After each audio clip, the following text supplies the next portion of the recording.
Okay, we are shifting focus to Rajasthan, where the ongoing face-off between Pulwama martyrs' widows and the state government continues. In the latest, we can hear the widows having a confrontation.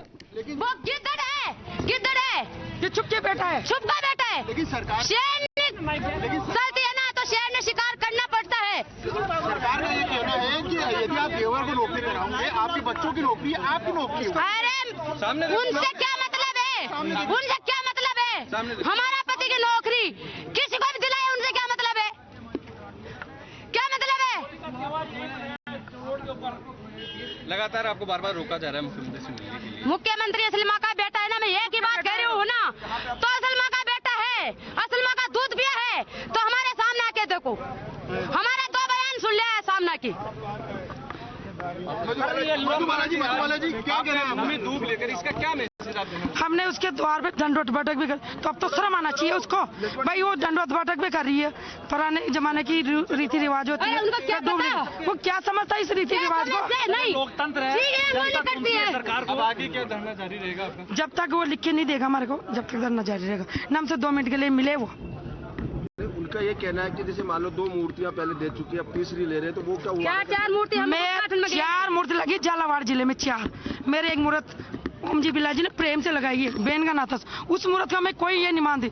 राज्य सरकार ने वादा किया है मूर्त का, college में चुपके से मूर्त लगाई है हमारे विधायक साहब ने।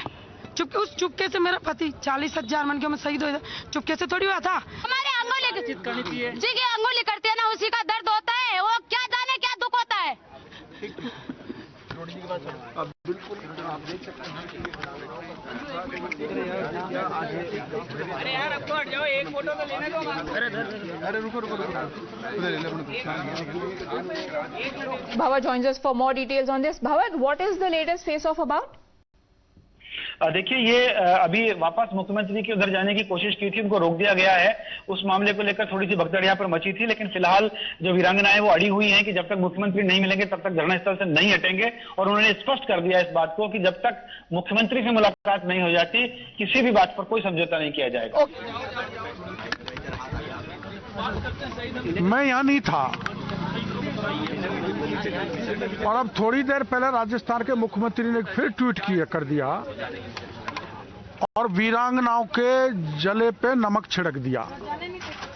ये अधीर हो गई और मेरी अनुपस्थिति में इन्होंने तय किया कि चाहे मरेंगी चाहे मारेंगी, हम मुख्यमंत्री से मिलके रहेंगी। गई तो भारी तादाद में पुलिस में हथियार के खड़ी हो गई, बैरिकेडिंग लगा दी।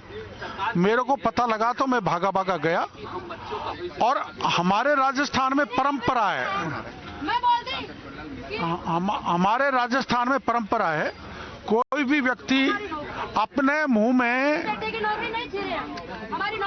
दूब कुछ लेकर हाथ जोड़ के प्रार्थना कर देते हैं तो सामने वाला दया करके उसकी बात पूरी करता है।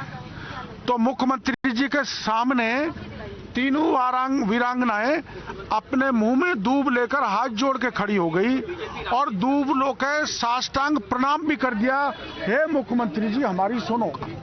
अब इंतजार करना है, उनके हृदय पिघलता कि नहीं पिघलता, दया करके इनकी मांग सुनते हैं कि नहीं सुनते, मानते कि नहीं मानते, नहीं तो फिर आगे देखेंगे। मुख्यमंत्री जी का ट्वीट भी मेरे सामने, इसमें फिर से वही बात लिखी है कि किस तरह से ये मान लिया जाए, क्यों दिया जाए इनको, ये गलत परंपरा होगी, नियम कायदों के खिलाफ होगी।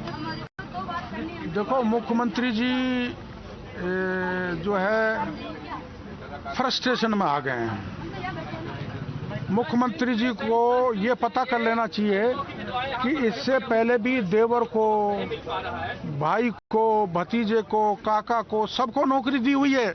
वो फाइल तो मंगवा लो मुख्यमंत्री जी। आप किस आधार पर कह रहे हो नई परंपरा डलेगी? उन्होंने ये भी लिखा है कि राजनाथ सिंह जी और यहाँ पर मल्लिकार्जुन खड़गे को, वो किसकी नहीं सुन रहे? न वो राजनाथ सिंह जी की सुन रहे, न वो गवर्नर की सुन रहे, न खड़गे साहब की सुन रहे, न सचिन पायलट की सुन रहे, न इलाज तो उसी तरह से होगा जैसे भगवान कृष्ण और भगवान श्री राम ने किया था। वापस क्यों लेके आए इनको सीएम के घर के पास? स्थिति नहीं पकड़े, क्योंकि अपना देश गांधी का देश है, हिंसा नहीं हो, लोकतांत्रिक तरीके से आंदोलन कर रहे हैं, वैसे ही करेंगे, इसलिए वापस ले आए। एक बार लक्ष्मण जी, अरे तार छोड़ो।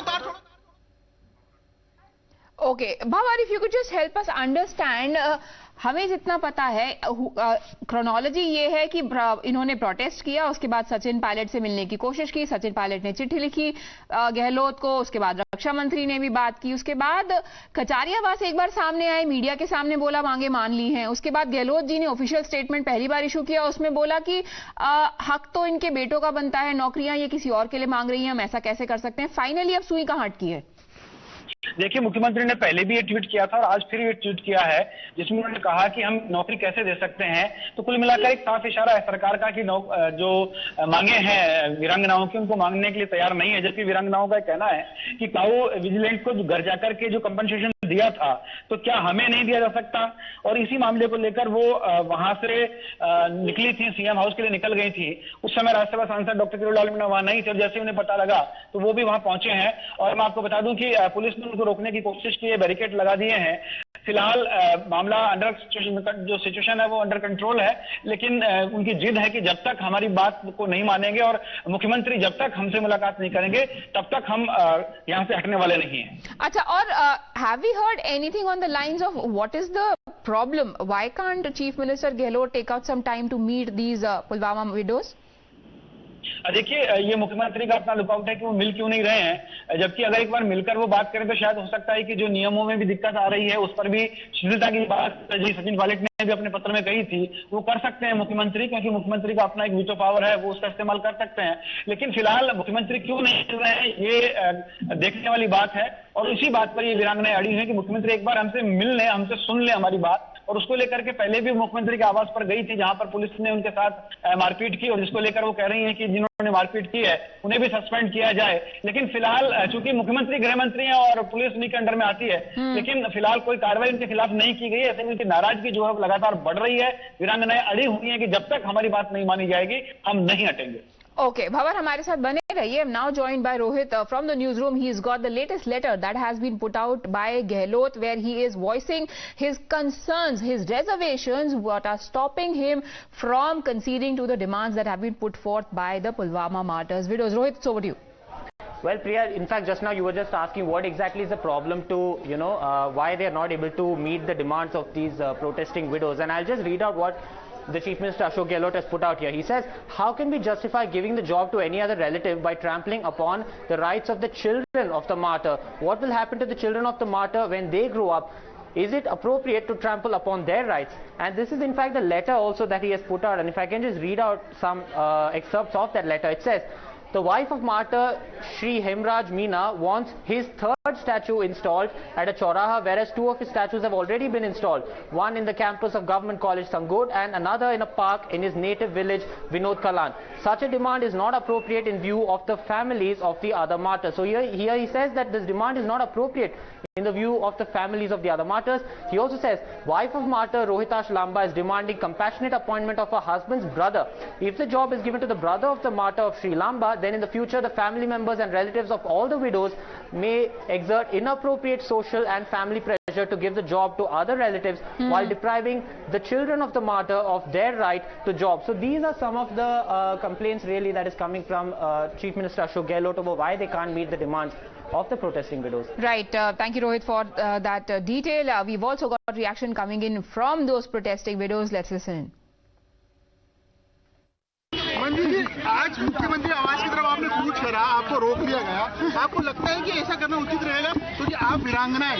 मैं मुख्यमंत्री जी से एक वादा कर रही हूँ, मैं भी वो वीरांगना हूँ कि हमारे असल माँ का बेटा है मुख्यमंत्री, तो हमारे सामने आके देखो, हमारे सामने आके देखो मुख्यमंत्री असली माँ का बेटा है तो, अरे हम असल शेर नहीं, लेकिन वो गिद्दड़ है, ये छुप के बेटा है, छुप का बेटा है, लेकिन सरकार शेर नहीं चलती है ना, तो शेर ने शिकार करना पड़ता है। सरकार का ये कहना है कि यदि आप देवर को नौकरी कराओगे, आपके बच्चों की नौकरी है, आपकी नौकरी है। अरे उनसे क्या मतलब है, उनसे क्या मतलब है, हमारा पति की नौकरी किसी को भी दिलाए, उनसे क्या मतलब है, क्या मतलब है? In this fight for rights, one really wonders what has stopped the Chief Minister of the state from engaging. He might have his concerns and reservations. Widows have their set of demands. They can always be discussed on the table of negotiations. Why is that not being done? We'll keep tracking this story. We'll take a very quick break right now.